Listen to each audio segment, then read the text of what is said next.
already 2 seasons in 2025, and I've already spoken out the best of the best. But it's time to see some that you might have missed. I don't know why that rhymes, but I made a list, so here's the 10 new romance anime of 2025 you might have missed. Let's go.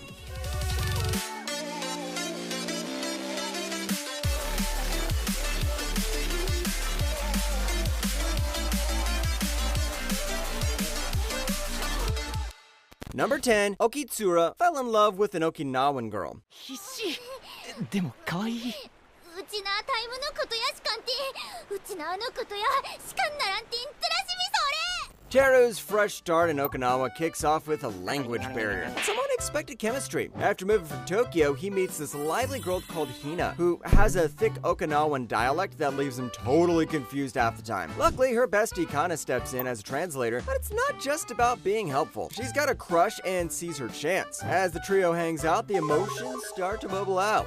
ヒャさん、俺傘持ってるからよかったら。おい読んだ I went into Okitsura expecting a rom-com, and yeah, it has a lot of rom-com elements, but it's also an Okinawa tourism promo in disguise. That said, it's really fun. The trivia bits stay interesting for the most part, especially when they go off the rails with the funny sketches and historical flashbacks. But yeah, by the halfway point, the did you know facts start reaching, and some characters straight up vanish. Still, it's got heart, and the small island romance works really well. Number 9, the Gorilla God's go-to girl. 失礼。お顔に土がついていたので。In a world where turning 16 means getting blessed by some cool animal god, our girl Sophia Leeler pulls the wildest card. Blessed by the Gorilla God. Yep, that's a thing. It's the strongest combat blessing out there, but Sophia? She's the shy, soft-spoken daughter of a noble who just wants a chill school life. No such luck. The Royal Knights see her beastly potential and recruit her fast. And no matter how much she tries to blend in, her power's too loud to ignore. ありがとうございますもう大丈夫です You can tell this is a reverse harem anime pretty much from the poster. But, funnily enough, I actually like the main character. I loved watching Sophia. She's not your usual OP protagonist. She's a sweet being with gorilla fists. The show's cozy, super wholesome, and perfect when you just want to vibe after something intense like solo leveling. Number 8, can a boy-girl friendship survive? 俺は女子を見てキスしたいって思ったことないし。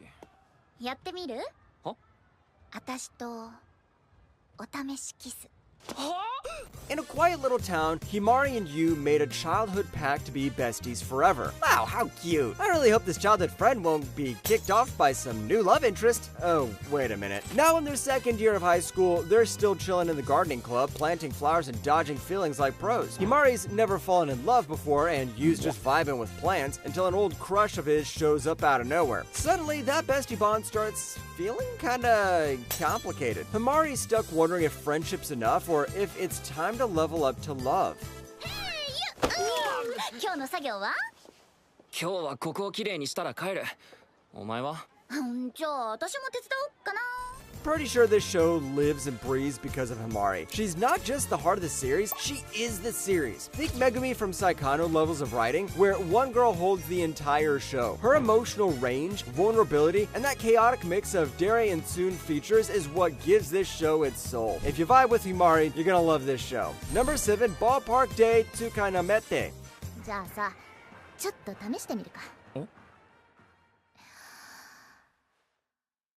頑張れ Murata's not done with the 9-to-5 grind, so he finds his escape in the local baseball stadium. But it's not just the crack of the bat or the roar of the crowd that brings him back, it's Ruriko, the ice-cold Gairu beer girl with a surprisingly warm heart. She's all business at first, but as Murata keeps showing up, her guard starts to drop. What follows is a sweet low-key romance with laughs, awkward moments, and those little sparks that hit you right in the feels like a baseball bat.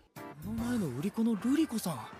ビールなしに弁当食うなんて頭ホームランかよホームランどうも。 This is one of those shows that picks a setting and builds the story around it. It's not out here trying to reinvent the wheel, but it nails that warm slice of life comfort anime fans live for. The characters feel real, like folks you actually met, and the whole stadium setting adds something fresh. It's got heart, charm, and enough chill energy to make you want to crack open a cold beer. You see what I did there? Number 6, The Too Perfect Saint. 私もあなたたちの娘ではないのですか。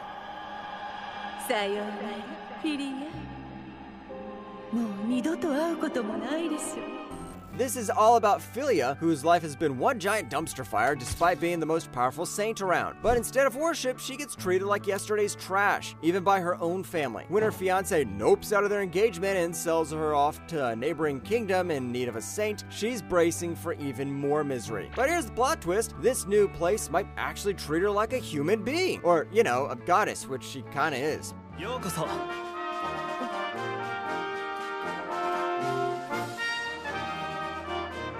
アルナコルタへ。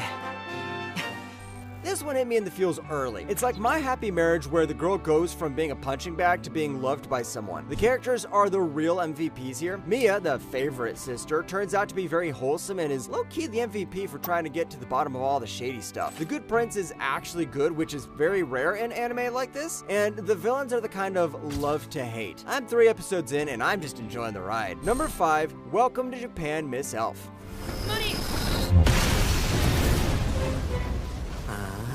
こりゃ今日も死ぬな。せめて卵を拝みたかったな。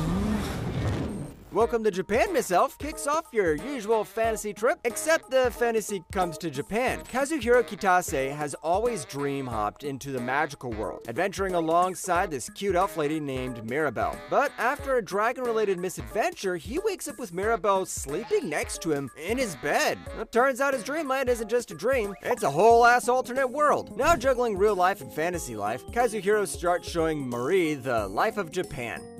和彦？いやあ、おはよう、マリー。なんだか年を取ったみたいに見える。